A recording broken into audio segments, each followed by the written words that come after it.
Assalamualaikum warahmatullahi wabarakatuh.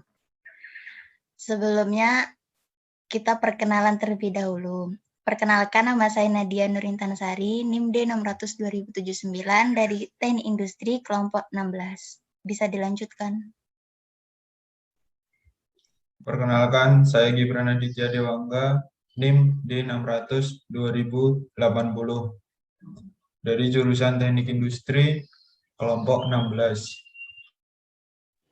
Perkenalkan, saya Brilian Artamivia Davita, NIM D600-2081, jurusan Teknik Industri kelompok 16. Saya Angga Piasambujo, NIM D600-2082 dari jurusan Teknik Industri kelompok 16.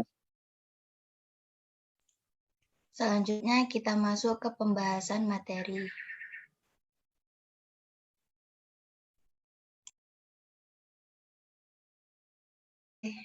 Dari percobaan bandul matematis ada beberapa tujuan.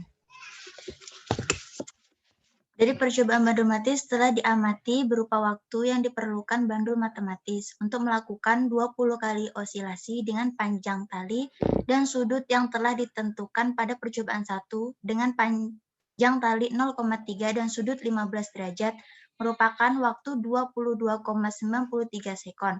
Pada percobaan 2 dengan panjang tali 0,45 dan sudut 15 derajat memerlukan waktu 27,66 sekon.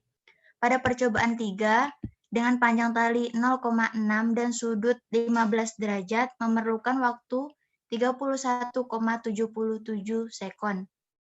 Pada percobaan 4 dengan panjang tali 0,75 dan sudut 15 derajat memerlukan waktu 35,44 sekon.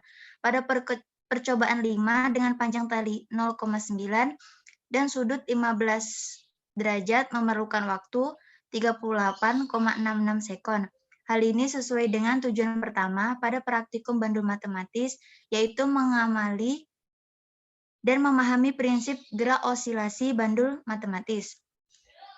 Pada tujuan kedua disebutkan menentukan frekuensi bandul matematis, telah ditetapkan frekuensi dari data hasil percobaan dan menggunakan rumus frekuensi sama dengan waktu dibagi dengan banyak osilasi.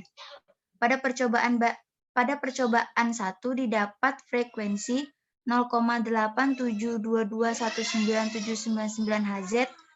Pada percobaan 2 didapatkan frekuensi 0,72300,579 Hz. Pada percobaan 3 didapatkan frekuensi 0,629524709 Hz.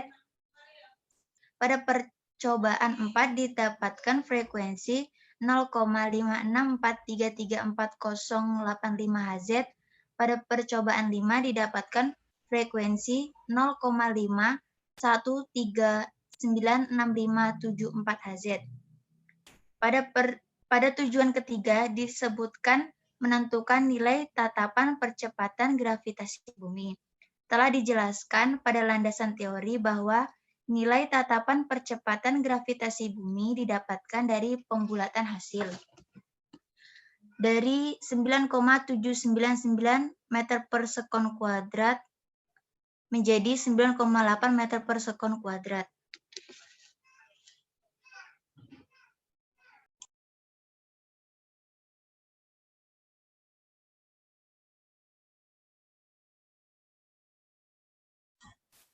Selanjutnya, gerak osilasi.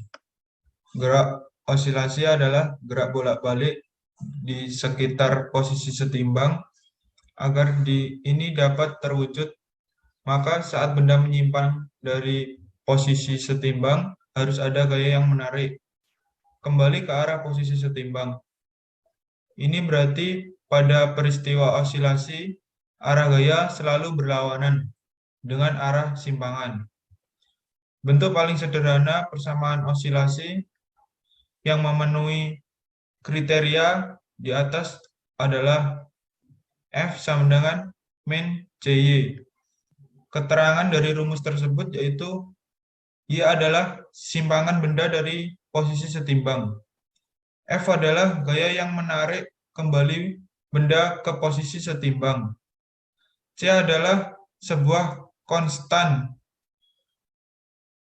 Tanda negatif pada persamaan di atas menjamin bahwa arah selalu berlawanan dengan arah setimbang.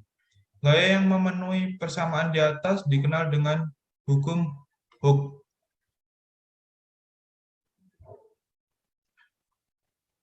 Periode dan frekuensi. Periode merupakan waktu yang diperlukan suatu benda untuk melakukan suatu getaran atau putaran penuh. Suatu periode adalah waktu atau bisa disebut S dengan rumus T sama dengan T per N atau T sama dengan 1 per F. Sedangkan frekuensi adalah jumlah osilasi per satuan waktu.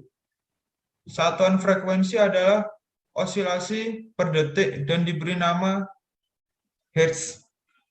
Dengan rumus F sama dengan N per T atau F sama dengan 1 per T. Dengan keterangan T adalah periode, F adalah frekuensi, T kecil adalah waktu, N kecil adalah banyaknya osilasi. Bandul matematis. Salah satu bentuk gerak osilasi adalah gerak bandul matematis. Bandul matematis adalah sebuah titik massa yang digantungkan pada tali ringan yang tidak mulur kemudian diayunkan sehingga akan berosilasi. Bandul matematis terdiri dari seutas tali yang dianggap tidak memiliki massa dan sebuah bandul dikaitkan di ujung bawah tali. Dengan ujung tali atas dikaitkan dengan posisi tetap. Beban tergantung bebas bergerak dan bebas bolak-balik. Akibat pengaruh gaya gravitasi bumi, sifat bandul matematis adalah simpangan tidak boleh terlalu besar. Kalau simpangan sangat besar, maka gaya yang bekerja pada benda tidak lagi berbanding lurus dengan simpangan. Gaya berbanding lurus simpangan hanya untuk simpangan kecil.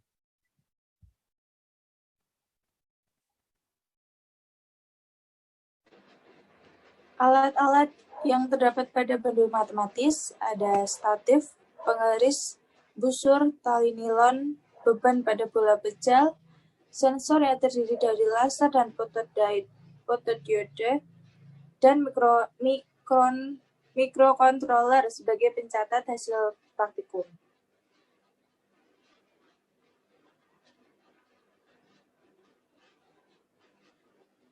Percepatan gravitasi. Apabila suatu benda dilepaskan dari ketinggian tertentu, maka benda tersebut akan jatuh dan mengarah ke pusat bumi. Percepatan yang dialami oleh benda yang jatuh tersebut disebabkan oleh adanya gaya gravitasi bumi.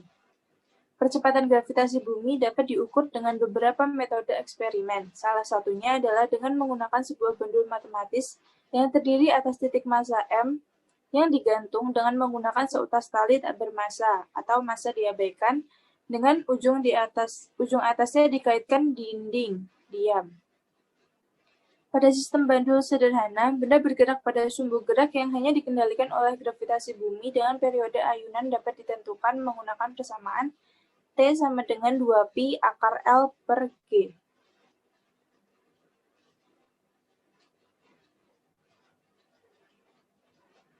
Kegunaan bandul dalam kehidupan sehari-hari yaitu yang pertama bola penghantar pada kabel penderek. Yang kedua, timah kecil yang ditahan oleh suatu tali pada tempat pengukuran tanah. Dan yang ketiga, permainan ayunan pada anak-anak.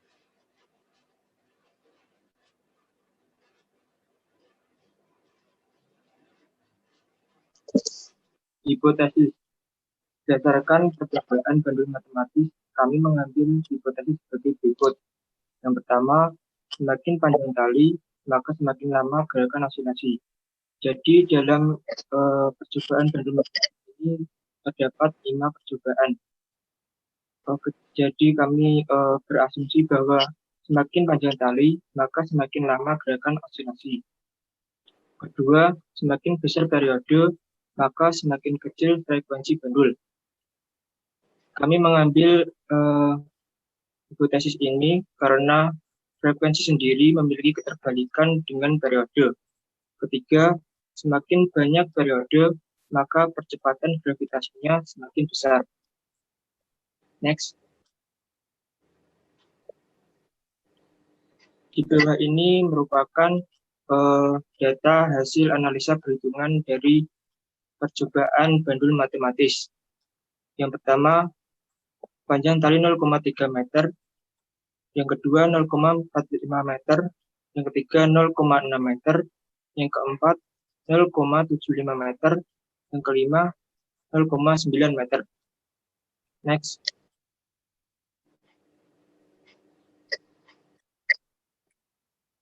Kesimpulan. Berdasarkan percobaan bandul matematis, kami mengambil kesimpulan sebagai berikut. Yang pertama, gerak osilasi dipengaruhi oleh panjang tali dan gaya gravitasi, namun tidak dipengaruhi oleh massa suatu benda. Kedua, gerak osilasi memiliki karakteristik yaitu frekuensi atau banyaknya gerak osilasi tiap 1 sekon. Semakin panjang tali bandul, maka waktu osilasinya semakin panjang. Keempat, semakin besar periode, maka frekuensi bandul akan semakin kecil. Kelima, semakin besar periode, maka percepatan gravitasinya juga akan semakin besar. Itulah yang dapat kami sampaikan. Apa ada salah kata? Mohon maaf. Sekian dari kami. Wassalamualaikum warahmatullahi wabarakatuh. Waalaikumsalam.